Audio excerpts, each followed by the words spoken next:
Olá, talvez você não saiba, mas setembro é considerado o mês mundial de prevenção ao suicídio. A data foi criada para chamar a atenção sobre o assunto e não é para menos. Só no Brasil, todos os dias, pelo menos 32 pessoas dão fim à própria vida. Esse número corresponde a uma morte a cada 45 minutos.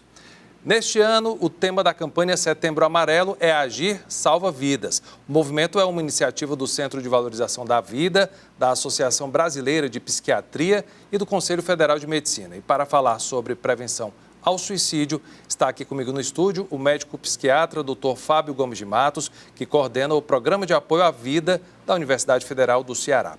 E a voluntária do Centro de Valorização da Vida, Rejane Felipe, a quem eu começo agradecendo a presença. Muito obrigado aos dois.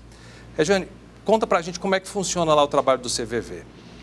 O CVV é um trabalho de apoio emocional e prevenção ao suicídio que nós fazemos às pessoas que precisam conversar, que precisam desabafar sobre suas dores, sobre suas descobertas, sobre suas perdas de uma maneira geral e aquelas situações que lhe trazem desconforto. Nós atendemos em rede nacional, através do telefone 188, gratuitamente, por meio de um convênio que foi celebrado com o Ministério da Saúde, e também atendemos por e-mail e por chat. Esse período do ano a demanda costuma ser maior, Rejane, por lá? Nós temos uma demanda reprimida.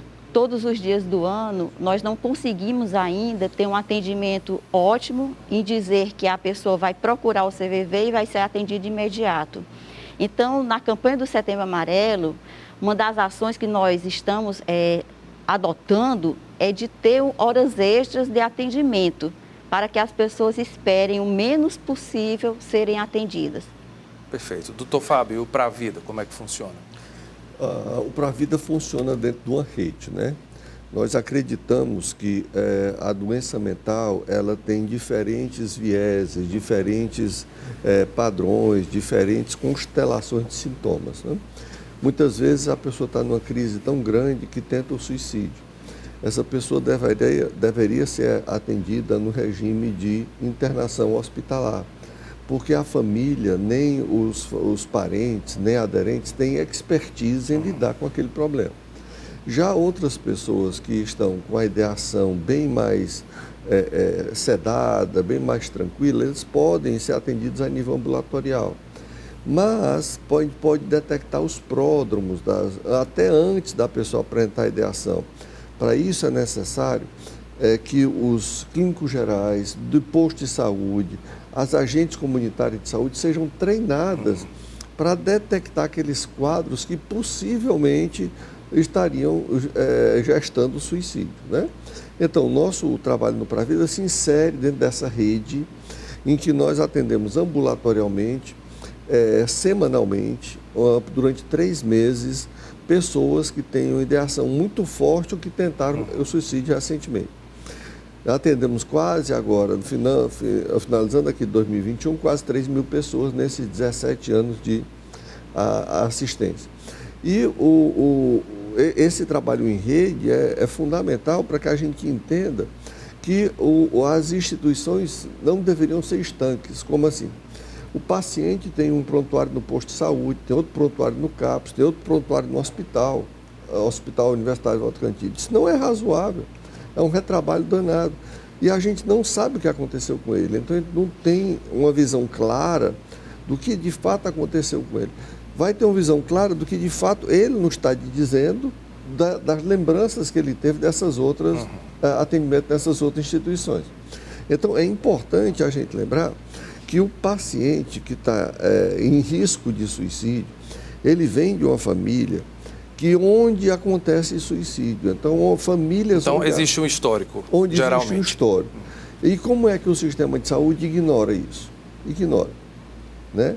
Uma das coisas que a gente gostaria muito é que o CVV mudasse a postura dele. O CVV faz um ótimo atendimento de emergência ali, tá? Aquela voz amiga, acolhedora, né? Mas o CVV não refere pacientes, né? Então, olha, você mora onde? Você mora no Iguatu. Olha, no Iguatu tem um serviço tal, tem um profissional tal, tem a instituição tal. Ah, eu moro aonde? Aracoiaba. Aracoiaba, do mesmo jeito. Eu moro no Bom Jardim. Olha, tem lá do Padre Rino. Procure ajuda e tal. Porque essa escuta rogeriana é importante, eu acho que é, mas assim, o CVV precisa estar trabalhando dentro do sistema. E é por isso que a gente da BP está propondo um outro número, o 94. Já está funcionando? Não está funcionando ainda. O 94 é do Ministério da Saúde para atender todo mundo com esse tipo de informação. Quer dizer, liga, olha, estou desesperado, estou querendo matar. Olha, calma, vamos fazer o seguinte. Olha, uma pessoa do tal lugar, enquanto isso o sistema está ligando para essa pessoa, vai lhe encontrar aí, vai fazer com que você converse com essa pessoa e quem sabe essa ideia venha a ser mais direcionada para a vida e não direcionada para a morte, né? Então, assim, é o que eu acho, mas o CVV pode participar de um programa como esse? Deve, né? Deve. O CVV tem um largo legado de atendimento, de honestidade científica, de honestidade humana, de ética, que pode contribuir muito. Regiane, você acha que tem condições dessa sugestão do Dr. Fábio, por exemplo, basicamente de encaminhar esse paciente a uma unidade que atenda, né? Foi muito interessante a sugestão do Dr. Fábio. Nós temos algumas limitações. O fato de estar em rede também iria nos exigir ter maiores informações acerca dos profissionais. Os voluntários do CVV não são profissionais da área de saúde. Porque vocês todos voluntários, né? Exatamente. Para ser voluntário, não há necessidade de ter a formação na área de saúde, né? Então, assim, nós teríamos dificuldade pelo fato de estarmos em rede e, de repente, em Fortaleza, eu faço atendimento de uma pessoa que mora no interior do Rio Grande do Sul, a gente teria dificuldade de fazer esse encaminhamento. Então, vamos explicar isso. A pessoa que liga para 188, CVV? Isso, nosso telefone gratuito é 188. Ele pode ser de qualquer lugar do Brasil. E cai aqui a ligação, ou pode cair lá em Recife. Exatamente. Tá. Quando eu falo estar em rede, é isso. Nós somos quase 4.000 voluntários em todo o país, 120 postos do CVV e atendemos a todo o país. Então, significa dizer que esses 120 postos, onde os voluntários estão fazendo seu atendimento, eles podem atender de qualquer localidade do Brasil. Então, imagina, no interior do Rio Grande do Sul, interior do Amazonas, eu aqui em Fortaleza, eu teria dificuldade de fazer esse encaminhamento. Lá, né? Até porque também, pelo desconhecimento, por não ser da área de saúde, a gente teria, inclusive, dificuldade de saber que encaminhamento eu vou fazer, né? Então, assim, deveria, se isso vier a acontecer, com certeza com a interveniência do Ministério da Saúde, deverá ser uma grande revolução em que os voluntários passarão a integrar essa grande rede que deveria acontecer para a gente ter essas informações e fazer o encaminhamento.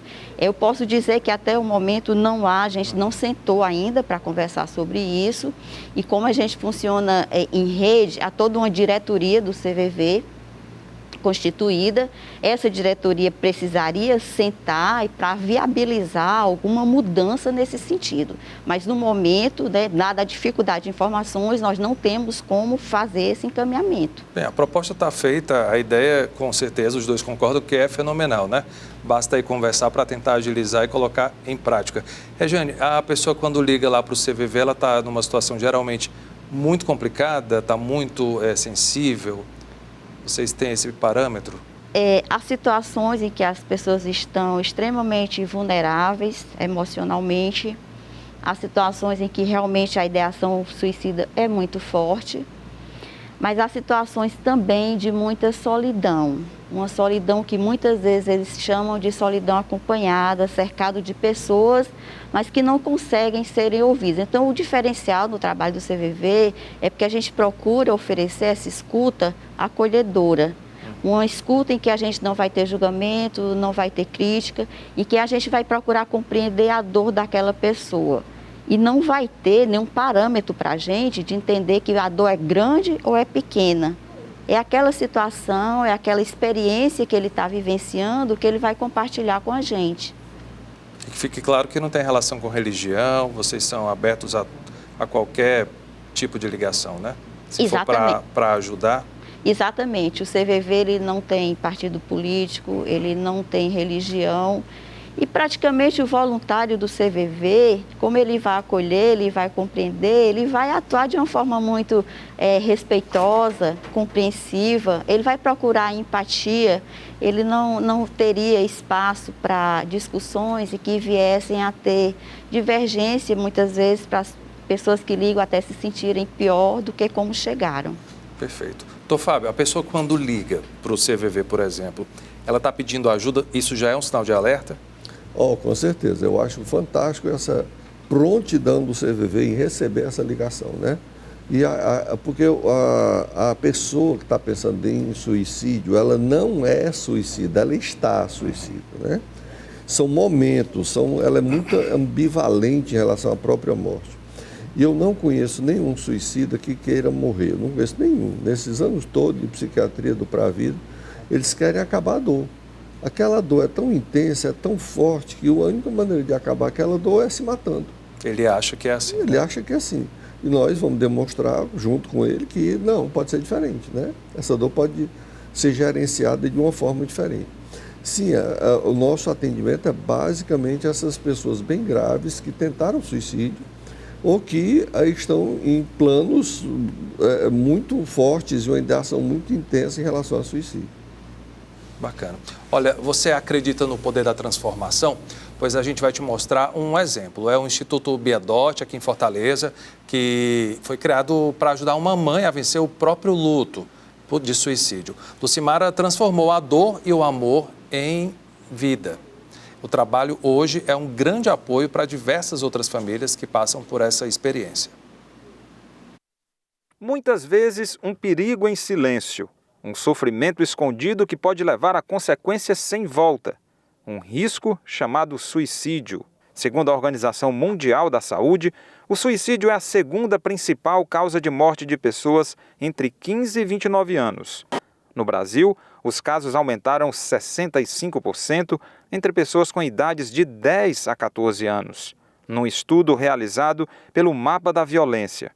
Na maioria dos relatos das famílias, o lamento. Se soubesse, teria evitado. No Ceará, a Secretaria da Saúde registrou mais de um suicídio a cada 24 horas no ano de 2020. O que já era preocupante se tornou ainda mais com as consequências do isolamento e a pandemia. Mas é também por meio de uma dor muito grande que é possível ressignificar o sentido da vida, transformar o luto em luta. E assim, surgem grandes iniciativas de prevenção ao suicídio. Foi assim que em 2013, 5 anos após a partida de uma adolescente, que nasceu o Instituto Biedotti, uma organização sem fins lucrativos que trabalha com a prevenção do suicídio.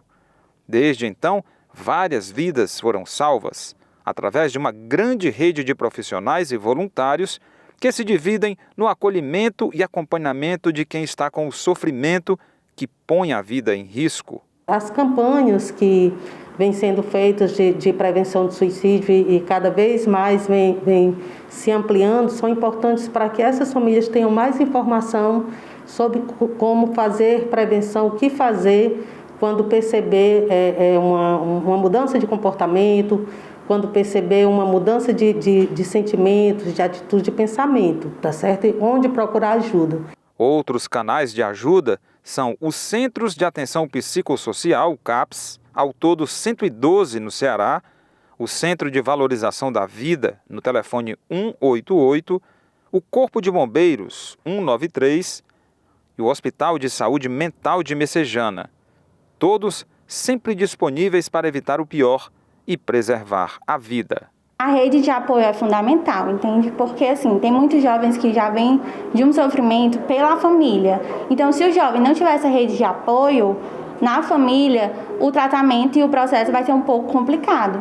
Então, é sempre bom os pais estarem atentos aos sinais, como que esse jovem está, se esse jovem está se sentindo angustiado, se está muito dentro do quarto. Olha, quem quiser ajuda ou apenas alguém para conversar, seja sobre tristeza ou outros sentimentos que não estão fazendo bem, pode procurar o Laboratório de Relações Interpessoais da UFC. O endereço é a Avenida da Universidade, 3762, no Benfica. Tem também o Instituto de Me Cuida. As informações estão na página do projeto e você pode ligar para o telefone DDD 85 3255 8864. E ainda o Centro de Apoio ao Sujeito no Luto.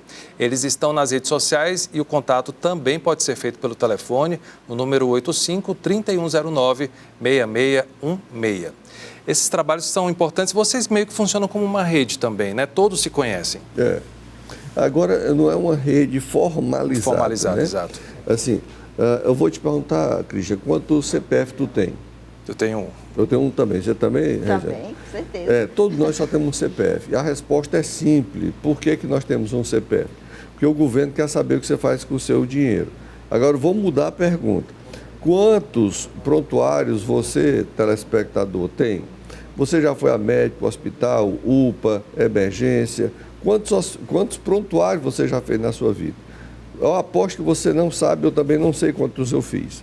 Mas alguma coisa está errada, né? Por que eu tenho um CPF e tenho inúmeros prontuários?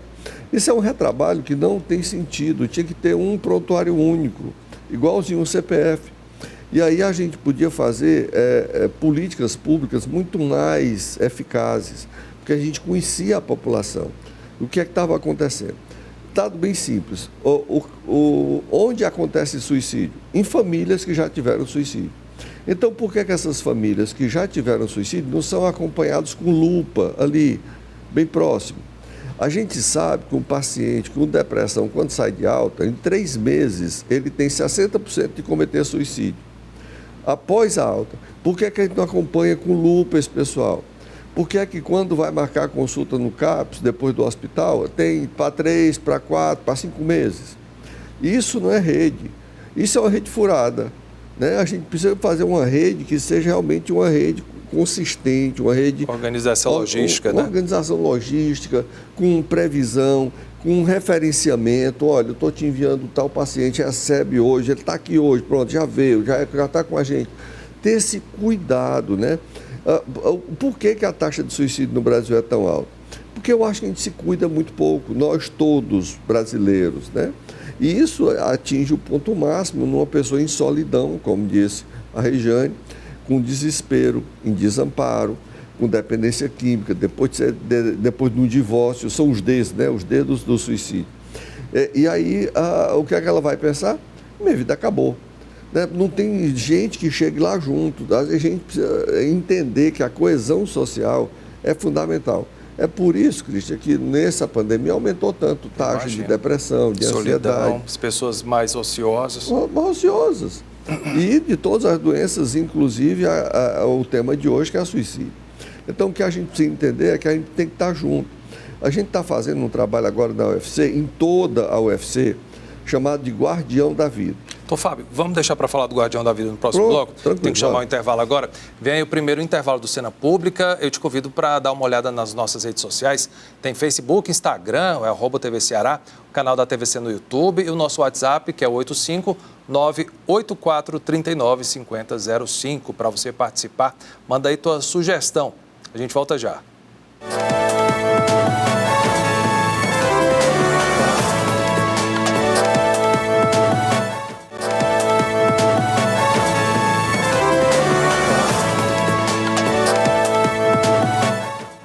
Estamos de volta com o Cena Pública, recebendo hoje o médico psiquiatra Dr. Fábio Gomes de Matos, que coordena o programa de apoio à vida da UFC, e a voluntária do Centro de Valorização da Vida, Regiane Felipe. O assunto é a campanha Setembro Amarelo de Prevenção ao Suicídio. Eu lhe interrompi antes de chamar o intervalo, você estava falando de um novo projeto lá. Isso. Eu estava falando essa questão, né, de que a gente não nota quem está em risco, a gente não percebe.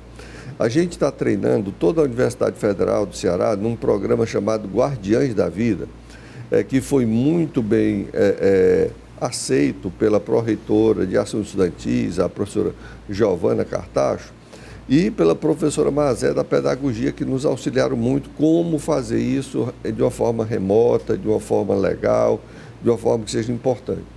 E o objetivo central é treinar essas pessoas para quando virem um colega, um professor, um estudante, olha, aquela pessoa está meio ali para baixo, está de óculos escuros, está chorando, não está conversando, está chegando tarde, está se isolando na hora do café, não quer ficar com ninguém. Essa é a hora da pessoa ir procurá-la e dizer, olha, fulano, o que é que está acontecendo? Estamos aqui, vamos conversar um pouco, com todo o carinho, com todo o jeito, né, para que a pessoa não se sinta invadida na vida dela. Mas, assim, os programas de gatekeeper, que é o nome em inglês, são muito utilizados no mundo afora e eles são bem avaliados quando em termos de eficácia clínica, né? Esses programas precisam ser a realidade, precisa acontecer todo ano, de modo que ao longo do tempo toda a população é treinada para isso. É um absurdo a gente achar que a família que está envolvida emocionalmente com a pessoa tenha essa leitura de imparcialidade, de vivência, de que ela pode estar colocando em risco a própria vida. E essa cobrança gera culpa depois também, né? Gera muita Você não culpa. notou, né? Isso é muito complicado. E aí eu tenho umas frases complicadas em adolescente, é assim, minha filha, você é uma menina tão bonita, é inteligente, tem a vida pela frente, tome um banho, vá dar uma volta num shopping. Esse tipo de frase não ajuda, né? O que é o tipo de frase que ajuda? Me fala como é que está o teu sentimento. Eu quero entender, eu quero compreender. Por favor, me diz o que é que tu está pensando nesse momento. E a gente escutar muito mais do que falar, né? A gente precisa escutar para poder, inclusive, encaminhar. Porque tem alguns pacientes que precisam de um quadro que a gente já tem no Ceará, que é a ketamina, né? A ketamina é um tratamento, Cristian, moderno, que tira a ideação suicida em horas, não mais em semanas, como os antidepressivos, em horas. Obviamente é recomendado pelo médico, deve ser prescrito com receita, tem que ser né? prescrito pelo médico, ser acompanhado pelo médico, não pode ser feito em qualquer lugar, tem que ser feito em clínicas autorizadas para fazer isso, em hospitais autorizados para fazer isso. Mas tem a resposta super rápida. Resposta rápida. Então, assim, e aí o que é que a gente quer? A gente quer disseminar a ketamina em toda a rede. Não só a classe A e B possa pagar, mas a classe C, D e E tem direito também. A classe pobre tem direito à vida, tal qual os ricos têm direito à vida. A vida não depende de classe social. A gente sempre ouve falar que a depressão é a doença do milênio, do século, enfim. No entanto, a rede de atendimento ela é muito precária, na minha opinião.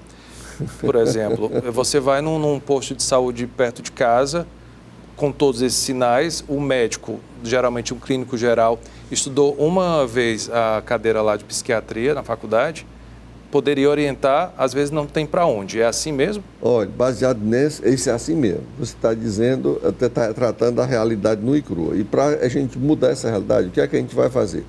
A partir de 2020, vai ser obrigado o interno, o internato... 2022. Ano que vem. Ano que vem. A partir do ano que vem, os dois últimos anos do curso de medicina, a gente chama internato.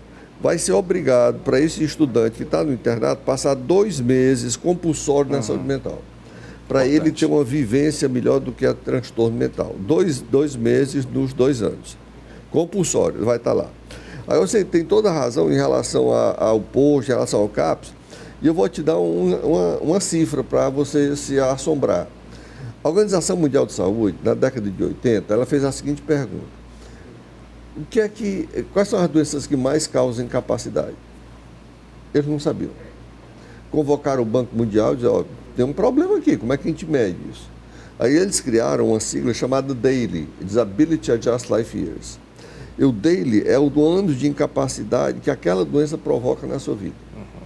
E aí eles somaram as doenças todas, somaram todos os anos de incapacitação através de DALYs, e 30% a 33%, dependendo do ano, sempre é transtorno mental. Nossa, muita coisa. Basicamente 1/3 de todas as incapacitações, de todas as doenças, 1/3 é transtorno mental. Aí você vai para os orçamentos da Prefeitura, do Estado e do Federal. É 3%, 4%, no máximo 5%. Para a saúde mental. Para a saúde mental. Então, você tem um problema na saúde que é pelo menos 30%, que você dá 5% do seu orçamento. Como é que fecha isso? Não fecha nunca. Né? E precisa convencer ao poder público, e ontem eu estava na Assembleia, anteontem, né? Na sexta-feira. A Regiane também estava. Foi a celebração por parte do dia 10, né? Isso. Foi comemorado. E estava dizendo para os meus queridos amigos deputados Não conheço um deputado que diga que saúde mental não é importante. Todo deputado diz que saúde mental é importante. Eu não encontrei um que dissesse o contrário. Aí eu depois, bem, pessoal, está na hora de sair do verbo e entrar na verba. Botar na prática. Então vamos aqui, pão, queijo. Verba para a saúde mental. Fortaleza tem 2 CAPs infantis, dois, para uma população de 3 milhões. É um CAPs infantil para 1,5 milhão de pessoas. Dá? Não dá. Fortaleza tem 6 CAPs para uma população de 3 milhões. Continha rápida, um CAPS para 500 mil pessoas. Um CAPS não consegue atender 1.000 no mês. Como é que atender 500 mil? Então, assim, ou a gente encara a saúde mental como uma coisa séria, e aí sim tem acompanhamento, tem tratamento, o mais importante é isso, tem tratamento, né? Não tem cura, porque eu não sou Deus para curar ninguém, mas que tal qual hipertensão, tal qual diabetes, as pessoas ficam muito bem vivendo sua vida normalmente, sendo cidadã e cidadão perfeito, sem problema nenhum. Agora, precisa de tratamento lá. Não pode faltar remédio, falta remédio na rede pública. Então, passei com um quadro depressivo, um transtorno bipolar grave, que se deu muito bem com o lítio. O lítio reduz muito a ideação suicida. Aí vai chegar lá, cadê o lítio? Não tem lítio. E ele não tem dinheiro, o pobre coitado, para comprar. E aí, daqui a pouco, tenta suicídio. Quem é a culpa? Complicado.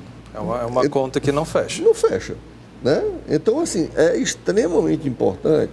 E outras coisas que a gente propôs ontem na Assembleia, que é, tal qual aqui, a construção daqui da TV Ceará, ela passa por um screening de bombeiro, para saber se está tudo certo, de água, de segurança do trabalho, de EPIs, enfim, de todo um cabedal de instrumentos e plataformas para ver se a TV Ceará pode funcionar sem risco para os seus funcionários. Muito bem. Por que não faz mesmo com o prédio? Porque o prédio teria que ter o selo amarelo da vida. Aquele prédio foi inspecionado, aquele prédio está ali para ser ocupado, ser habitado ou usado como escritório, mas ele tomou todas as precauções em relação à rede amarela da vida.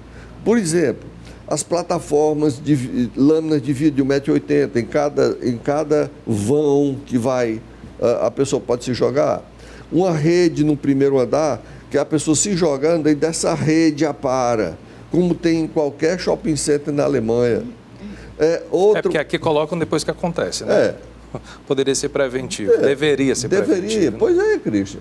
Então, são essas coisas, Christian, que eu acho que a gente precisa bater junto com você, meu amigo telespectador, você telespectadora. Eu não tenho nem o Christian, nem a Rejane, tem condições de fazer isso sozinho, mas a sociedade como um todo, mobilizada, ela tem condições de pressionar os políticos para valorizarem as políticas públicas em relação à saúde mental, melhorar cada vez mais, né, a quantidade de CAPs disponíveis para a comunidade. Essa quantidade é ínfima, não dá vazão, não é razoável que a gente tenha isso. Equipes completas que acompanhem e que vão atrás, através das agentes comunitários de saúde, desses casos complicados. Olha, eu acho que o senhor precisa estar ali, doutor. Olha, doutora, tem um caso ali na casa do fulano, assim, assado. E assim a gente fazer essa busca. Usa a rede social também, usa para tanta coisa, né? Usa para informar também, pedir ajuda. Porque eu acho que tem uma questão também, doutor Fábio, que, por exemplo, eu na faculdade, eu fui orientado a não falar sobre suicídio enquanto jornalista. Parece que isso está mudando um pouco também, né? O fato de falar sobre esse assunto é um tabu nas famílias, acredito eu. Agora, a Organização Mundial de Saúde, Christian, já fez um manual de orientação de como a mídia deve tratar. Eu posso até mandar isso para você. Como a mídia deve tratar a questão referente ao suicídio. Porque nós não queremos falar sobre suicídio. Olha como eu estou sendo enfático. A Organização Mundial de Saúde diz claramente, a gente tem que falar sobre prevenção ao suicídio. Falando da forma correta, está tudo bem, né? Está tudo bem. Assim, você não vai mostrar aquele corpo que caiu do 10º andar, nem aquela moto que se espatifou no poste, nem a cabeça de uma pessoa que recebeu um tiro na cabeça. Isso não interessa. Eu peço, inclusive, a todo mundo que não compartilhe fotos de pessoas que se suicidaram. Não compartilhe. Eu não isso entendo ajuda em esse nada. prazer que as pessoas têm. Não faça. Entendo. Não Porque faça vira isso. uma corrente e vai para todo mundo, né? Viraliza esse tipo de coisa. E isso em que ajuda? Nada. Nada. Absolutamente nada. Então, apague, delete aquela foto que nada vai ajudar nem a você, nem a ninguém aquela foto, né? Certíssimo. Regiane, o CVV fez um estudo há algum tempo e eles chegaram à conclusão de que um suicídio afeta diretamente a vida de até 20 pessoas próximas à pessoa que cometeu o ato. E é muita gente, né? E às vezes a gente não para pensar nisso, não é só pai e mãe, às vezes é um amigo, namorado, enfim, quem era mais próximo. Exatamente. Assim, o que se percebe é que o suicida, né, aquela pessoa que morre por suicídio, ela não está aqui, como o doutor Fábio tão bem falou, na realidade ela não quer morrer, ela quer eliminar a sua dor, o seu sofrimento. Enquanto ela encontra na morte por suicídio a solução, resta, após a morte dela, né, uma complexidade de pessoas envolvidas com aquela morte em todos os aspectos. Às vezes aspectos financeiros, né? O abalo emocional também, que as pessoas se acometem a partir daquela perda. E isso gera um sofrimento em várias pessoas, né? E dentro do contexto de tudo que o doutor Fábio falou, em que a gente tem trabalhado muito a questão da prevenção ao suicídio, né? O que a gente traz como preocupação? E até uma reflexão também. No momento em que a gente está, né, através da Associação Internacional de Prevenção ao Suicídio, que sugeriu que nesse Setembro Amarelo a gente trabalhasse a construção de esperança a partir de ações, e o doutor Fábio falou tão bem, com tantos exemplos de ações que seriam, né? A gente traz uma reflexão que também nos inquieta muito. O que está levando as pessoas a esse adoecimento? Quais são as causas que essas pessoas estão sendo tão abaladas, em que tem crescido tanto os casos de ansiedade e de depressão? E aí eu chamo a atenção de novo para as redes sociais. Isso, então nesse contexto não tem como a gente não se remeter às políticas públicas. Sim, não tem como, né? Você viver sozinho é uma gota no oceano. E é limitado o nosso trabalho, né? Como nós não somos profissionais da área de saúde, há uma limitação, inclusive, no atendimento. A gente oferece aquela escuta acolhedora, não muito mais do que isso, né? É o que a gente está podendo oferecer. Então, assim, há necessidade de uma integração entre diversas instituições, diversos trabalhos que são realizados e que a gente acompanha e sabe que esses trabalhos eles não têm apoio. Eles não têm apoio do governo. O CVV já existe há quase 60 anos. Março do próximo ano nós vamos fazer 60 anos.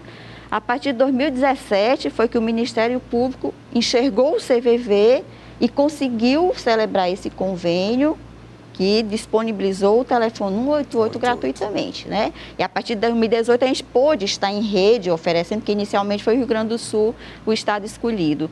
Então, assim, há muito o que se fazer. E nós somos muito pequenos nesse sentido. O trabalho que o doutor Fábio faz é belíssimo.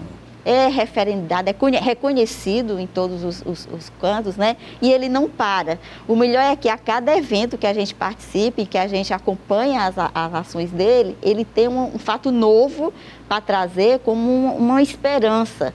E a gente vai nesse contexto do esperançar mesmo, de criar oportunidade, de criar possibilidades para que essa realidade mude. Para que a gente não escute tanta notícia dizendo que as pessoas morreram por suicídio, que os índices são altos.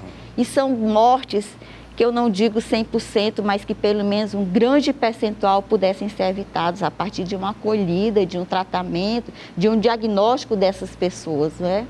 Regiane, durante a quarentena, as duas que a gente teve aqui no Ceará, aumentou muito a demanda de vocês lá de ligação? Olha, pelo fato da gente ter essa demanda sempre reprimida, depois que a gente oferecer a gratuidade, houve uma procura muito grande pelo trabalho. Então, as pessoas ligam e ficam em fila de espera. É natural que em épocas de tragédia, de crises, né, de ocorrências dessa natureza, as pessoas procurem mais o trabalho do CVV. E é natural que em campanhas como o Setembro Amarelo, em que há uma visibilidade maior pelo próprio trabalho que a gente realiza, pelos espaços que a gente acaba ocupando, que as pessoas procurem mais.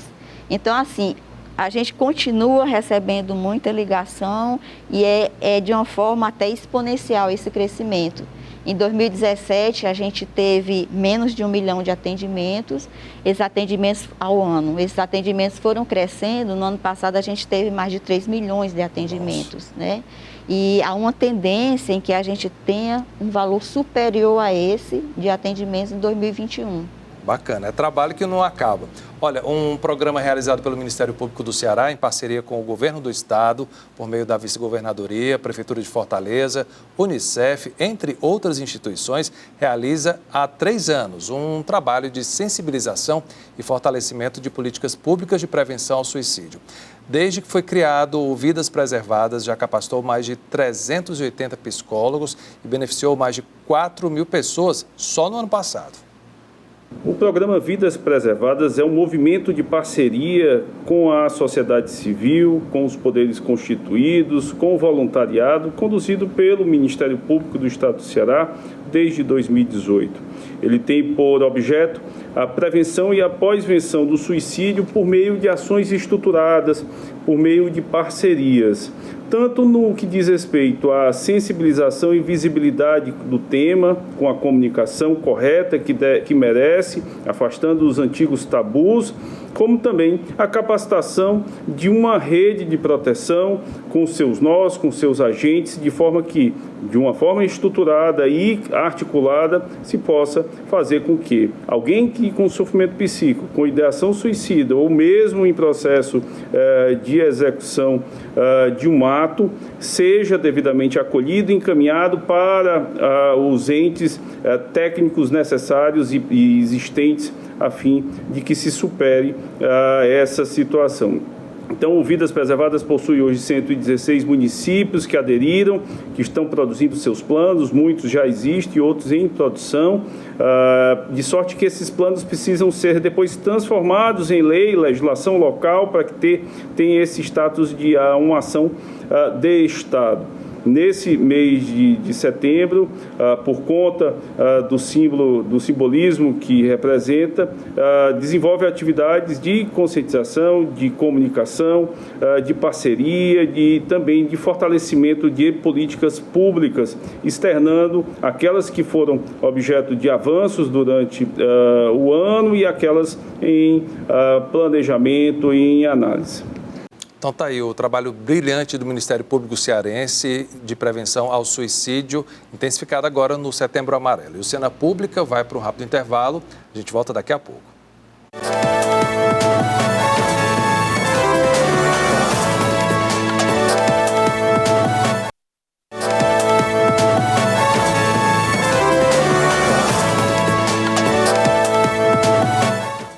Começou o terceiro e último bloco do Cena Pública, que recebe hoje o médico psiquiatra Dr. Fábio Gomes de Matos, coordenador do Programa de Apoio à Vida da UFC, e a voluntária do Centro de Valorização da Vida, a Rejane Felipe.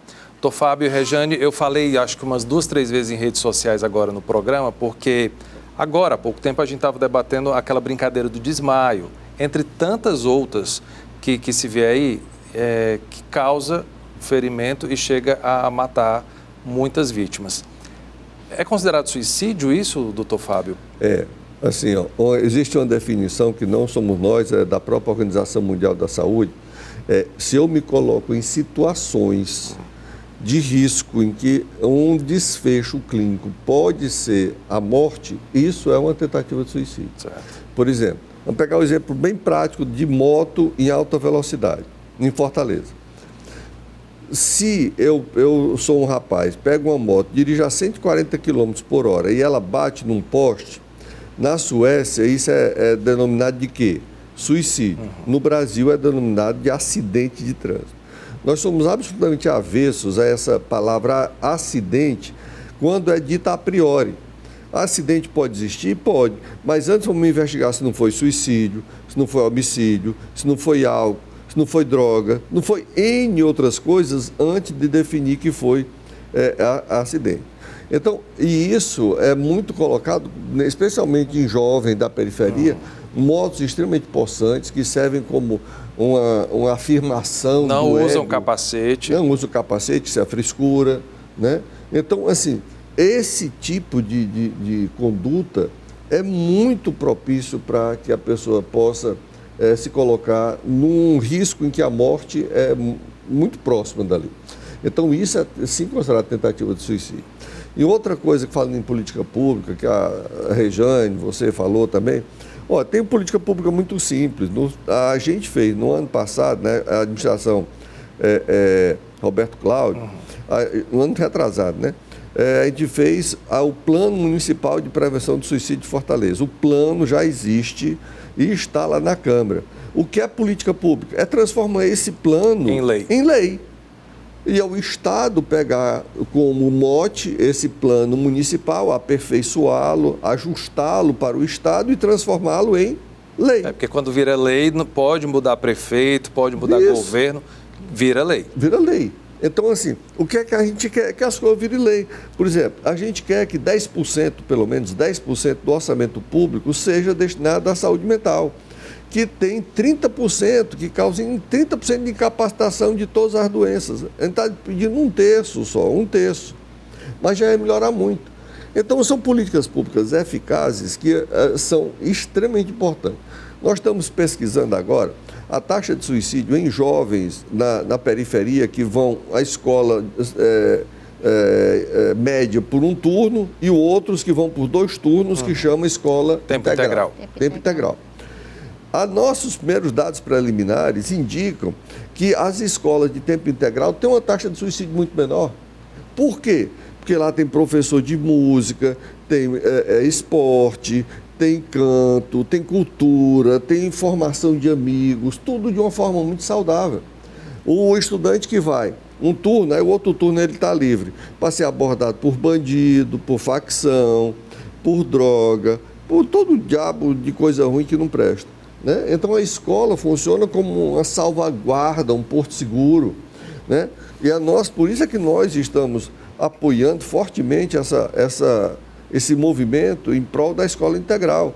É onde o jovem se sente seguro na sua escola. E isso é a política de prevenção do suicídio, porque, como você mesmo disse, a segunda causa de suicídio entre 14 e 29 anos é suicídio, é a segunda causa de morte. Né? Então, se a gente proteger os nossos jovens, a gente vai fazendo uma grande coisa em relação à vida como um todo. Rejane, das pessoas que ligam para lá, algumas relatam, eu queria ter a vida dessa pessoa que eu acompanho aqui na rede social. Existe essa referência hoje em dia, né, de acompanhar Instagram, Facebook, e tem relatos sobre isso lá, por exemplo? No nosso atendimento, nós asseguramos o anonimato das pessoas que ligam e o sigilo de todo o conteúdo que é conversado. Eu responderia em linhas gerais, né? Há uma necessidade da pessoa de se sentir presente, necessidade de pertencimento à vida. Então, há situações em que há essa necessidade de uma comparação, em que a gente percebe essa inversão de valores, em que a preocupação maior seria na cultura do ter. Do ter, né? exato. A questão da aquisição, é o celular de uma marca melhor, é uma roupa de grife. O corpo dessa forma, daquela. É isso, né? Sem você ter nenhuma intenção de quebrar sigilo do que a gente conversa, mas que a gente percebe isso nos atendimentos. É uma insatisfação com a vida que se leva e uma necessidade de querer levar a vida que outra pessoa leva e que muitas vezes as redes sociais, elas favorecem no sentido da aparência, né? Podem mostrar uma realidade que não é, ou pode mostrar uma situação que não se configura como uma realidade. A gente pode perceber isso também. Também tem que ficar de olho, né? Botar uma lupa ali, porque muito que a gente vê ali não é verdade. Isso. Então, assim, dentro do nosso trabalho, o que a gente procura muito é tentar resgatar na pessoa que liga a sua própria aceitação. Isso é importantíssimo. Né? De tentar se reconhecer como daquela forma, né? Em se aceitando, ela estaria criando um ambiente mais favorável, inclusive, de ocupar os espaços. Porque ela estaria respeitando a sua própria natureza, a sua própria condição, compreendendo suas limitações também, né? Então a conversa é muito nesse sentido, Se né? amar antes de tudo, né? É importantíssimo. Ela tentar se resgatar dela própria, porque muitas vezes há uma fuga, há um uso de máscaras também no convívio dela, né? Então, essa máscara que muitas vezes se usa, ela tem um peso, ela despende uma energia muito grande que poderia ser canalizada de outra forma. Vamos usar só essa máscara aí contra a Covid mesmo, né? Somos obrigados. Doutor Fábio, todo suicídio tem relação com transtorno mental? Eita, essa é uma questão polêmica, viu? Mas assim, ó, a Organização Mundial de Saúde, para você que está em casa, diz o seguinte: 97% dos suicídios está relacionado com transtorno mental. 97%. Eu, Fábio Gomes de Matos, discordo e sou do time aqui do Christian. 100% das pessoas que eu tive contato, que tentaram suicídio, todas elas, sem exceção, tinham pelo menos um transtorno mental. Tem, né? Então, a melhor política de você prevenir suicídio é tratar transtorno mental. Quais são os dois melhores preditores? Tentativa prévia e transtorno mental. Você tratando transtorno mental, só fica a tentativa prévia. Você identificando precocemente os pródromos disso aqui, você tira também a tentativa prévia. Os pródromos seriam o quê? Essa pessoa mudou o comportamento, ela está falando em dormir demais, que o sono vai resolver os problemas dela. Tem todo um discurso associado à prevenção do suicídio para você detectar e se antenar naquele discurso, né? Aquele menino que está sofrendo bullying na escola, aquela criança, aquela jovem que acabou um relacionamento porque o namorado deu o pé na bunda dela e aí não quer mais ela. O senhor falou de bullying na escola, me veio à cabeça os LGBTs. Eles sofrem muito com isso também, né? Muito. A comunidade LGBT, Cris, para tu ter uma ideia, é 3 a 4 vezes a taxa de morte por suicídio que a população em geral. 3 a 4 vezes, né? Isso que a gente falou, que a CVV não tem partido político, o Pra Vida também não tem cor, não tem partido político, não tem ideologia, não tem raça, não tem sexo, não tem gênero. Todo mundo é bem-vindo, porque o que a gente quer única e exclusivamente é que a pessoa viva, ponto, só isso. Como ela vai viver a vida dela, depende dela, mas para ela viver a vida dela, ela tem que estar viva, por definição. Agora, a gente ouve muito, doutor Fábio, aqui, quando quer orientar um amigo ou um conhecido, procura ajuda, vai no psiquiatra. Ah, mas eu não sou doido. E tem tratamento sem medicação para suicídio, por exemplo, para combate ao suicídio? Não, Cris, essa história que tu levantou agora é ótima. Não, né? mas eu já ouvi muito isso. Não vou procurar psiquiatra nem psicólogo, que eu não sou doido. Né? Doutor, vocês me permitam contar umas piadas de psiquiatra, né? Vocês sabem qual é a diferença do clínico, do psiquiatra e do cirurgião? Se você não souber, a resposta é a seguinte: o cirurgião não sabe nada e resolve tudo. O clínico sabe todo e não resolve nada. E o psiquiatra nem sabe nada, nem resolve PM. Né? Obviamente que isso é uma coisa jocosa, né? E por aí vocês veem como o transtorno mental é jogado lá no terceiro subsolo, né? E, obviamente, existe transtorno mental, obviamente existe lá no Pra Vida uma equipe interdisciplinar, com psiquiatra, psicólogo, assistente social e enfermeiro, porque é assim que a gente acha que as pessoas com transtorno mental devem ser atendidas, através de equipes interdisciplinares, e desde o princípio o Pra Vida atua desse jeito e a gente só aprimora esse modelo. Então, assim, todos os métodos podem ajudar a pessoa a resgatar a sua vida. Vamos lá. Me dormir melhor, então é um excelente né? Excelente modelo de vida. Fazer atividade física, evitar álcool e droga, tomar a tua medicação direito, evitar estresse desnecessário, evitar ficar na solidão e isolado no seu quarto, evitar que o uso de internet te consuma mais do que o uso analógico. A gente chama o diálogo digital e o diálogo analógico. O diálogo analógico é o ombro no ombro, é o olho no olho, é o face a face. Então, você fazendo essas recomendações, né, a gente vai ter um prognóstico muito melhor. E ir toda semana ao Pra Vida para fazer a psicoterapia de apoio, de resgate da vida. Então, feito isso, a gente junta a família também, que a gente chama reestruturação familiar. Às vezes essa família é disfuncional, ela funciona ruim, os modelos do pai e da mãe dos filhos estão equivocados e a gente tenta ajudá-los a viverem um modelo mais harmônico, mais menos conflito, enfim. O Pra Vida atua em todos os níveis, atua no nível da escola, conversando com os professores, a nível da família, a nível farmacológico, a nível psicológico, a nível de mudança de estilo de vida, porque o suicídio é o fenômeno mais complexo que existe no mundo. E fenômenos complexos não têm solução única e pronta e a curto prazo, né? A curto prazo, né? É verdade. Olha, o Instituto Compartilha, que há mais de 60 anos atua na área da saúde, está realizando uma campanha especial neste mês como parte das ações do Setembro Amarelo. Esse ano a ação acontece na comunidade João 23, aqui no Dionísio Torres. A ideia é orientar as famílias e jovens para ficarem atentos e saber onde e como procurar ajuda especial. O repórter Everton Lucas foi lá conferir o trabalho e a gente vê agora. Olá, pois é, esse tema é bastante importante de ser compartilhado, de ser discutido. A Organização Mundial de Saúde estima aí que por ano mais de 800 mil pessoas tiram a própria vida. É como se fosse um suicídio a cada 45 minutos. Por isso é importante desenvolver ações que elaborem melhor essas discussões na sociedade. Para poder fundamentar isso, o Instituto Compartilha tem realizado aí uma série de ações aqui na comunidade do Pau Pelado, que fica nas imediações do Dionísio Torres. Para falar um pouco mais sobre essas ações, eu estou aqui com a Angelina Rodrigues, que é assistente social do Instituto, e vai falar um pouquinho para a gente como que vocês estão desenvolvendo essas ações, Angelina. Bem, nós do Instituto Compartilha atuamos aqui na comunidade do João 23, também conhecida como a comunidade do Pau Pelado. Nós aqui temos uma equipe multiprofissional composta de assistente social, psicólogo, terapeuta ocupacional, nutricionista e enfermeira, que fazemos esse trabalho de acompanhamento com visitas domiciliares, com atendimentos individuais, acompanhamentos e encaminhamentos para a rede de assistência do próprio município quando necessidade.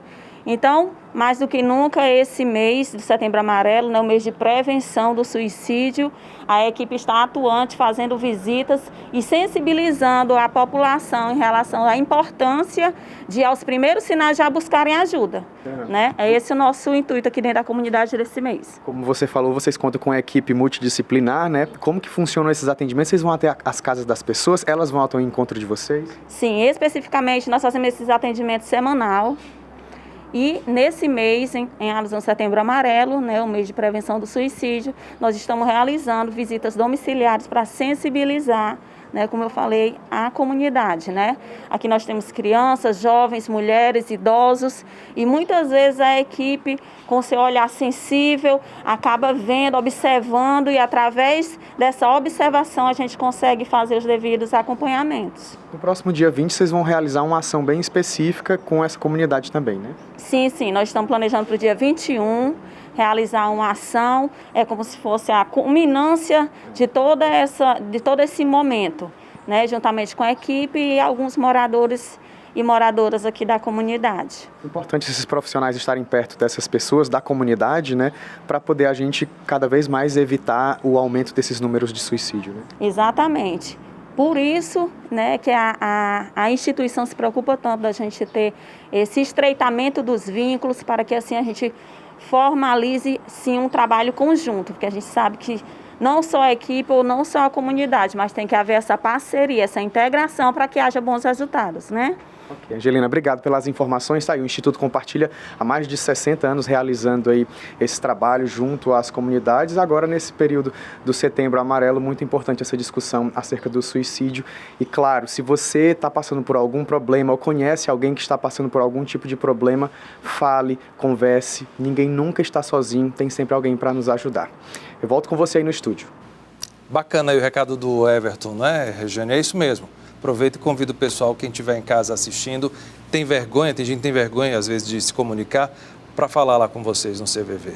Isso, o CVV funciona 24 horas e a gente sabe que a dor não vai escolher a hora de abater a pessoa, e que ela não se sinta sozinha. Ela procure um voluntário para compartilhar aquele momento, aquela situação delicada que está passando. Não tem que ter vergonha coisa nenhuma, A gente tenta, né, e a campanha, o propósito é esse, para eliminar o preconceito que existe em relação ao tema. A prevenção ao suicídio, ela está diretamente relacionada à valorização da vida e que a gente consiga ter uma vida saudável, sem adoecimento e que a gente consiga trazer relações de respeito, de compreensão e de confiança também. Perfeito. Doutor Fábio, para a gente encerrar, sinais de alerta que o pai, a mãe ou o amigo deve ficar atento. Olha, a gente propõe 6 perguntas, para o pai e a mãe ficar alerta. Chega para o filho e pergunta: meu filho, quais são os seus planos para o futuro? Papai, não tem plano para o futuro não. Opa! Meu filho, qual é o valor da sua vida? Meu filho não tem valor nenhum. Opa! Terceira pergunta: se a morte viesse hoje para você, ela seria bem-vinda? Seria uma bênção. Isso acontece. Acontece. Então, feitas essas 3 iniciais, você vai para as 3 de suicídio. Você está pensando em fazer alguma coisa contra você, que nós chamamos de ideação. Você já fez algum plano específico de como e onde fazer? Já comprei chumbinho, você não estava aqui em casa, mas sabe, quando você sair com a mamãe, eu já... Você fez alguma tentativa prévia? Fiz, com melhorar, mas não deu certo, não. Aí é sinal vermelho total, né? Ele fez sem planos para o futuro, a vida não tinha valor, a morte seria bem-vinda, ele está pensando, ele já fez um plano e tentou recentemente. Mais perto de suicídio do que esse jovem não está do que isso. Quem identificou uma dessas coisas que o senhor falou e está assistindo a gente agora, o que é que deve fazer? Procurar um profissional de saúde mental. Assim, existe emergência aqui em Fortaleza, por exemplo? Existe uma emergência de saúde mental do Hospital de Messejana. Certo. Mas você pode pegar uma referência para ir até o Hospital Universitário Walter Clontino, que é no posto, que é na CAPES, que é no hospital. Nós não temos emergência lá no Hospital Universitário, mas nós atendemos de um sistema semiaberto. Tem aquele que vem pela demanda, né, própria, e tem que as instituições encaminham, né? Esse é basicamente o que a gente tem feito. Só acrescentar outro ponto, Gilson. O Setembro Amarelo, a gente está fazendo através do Instagram do Pra Vida e de uma plataforma chamada Event 3, a gente está fazendo um curso gratuito de 40 horas de prevenção ao suicídio, agora, nesse momento. Então você pode assisti-lo no seu tempo, só terá direito de assistir todo o curso, obviamente, vai ter um sistema que vai avaliar se você fez ou não o curso, né? Para que a gente possa qualificar a população. E a gente fez gratuito para não ter nenhuma desculpa, dizer, mas é pago, não, mas é muito caro. Não, é gratuito, pronto. Perfeito. Basta você querer fazer. A gente vai acreditar as redes sociais do Pra Vida aí. Quero agradecer a presença dos dois. Muito obrigado de verdade por participar. O Cena Pública vai ficando por aqui. Agradecer, claro, a presença do Dr. Fábio Gomes de Matos, que é o coordenador do Programa de Apoio à Vida da Universidade Federal do Ceará, e da voluntária do Centro de Valorização da Vida, a Rejane Felipe. E eu aproveito para te convidar a acompanhar a nossa transmissão nas redes sociais. Tem tudo. Tem Facebook, Instagram, @TV Ceará, o canal da gente lá no YouTube e o nosso WhatsApp, que é o 85DDD 984 39 5005, para você participar. Obrigado pela companhia e até a próxima semana.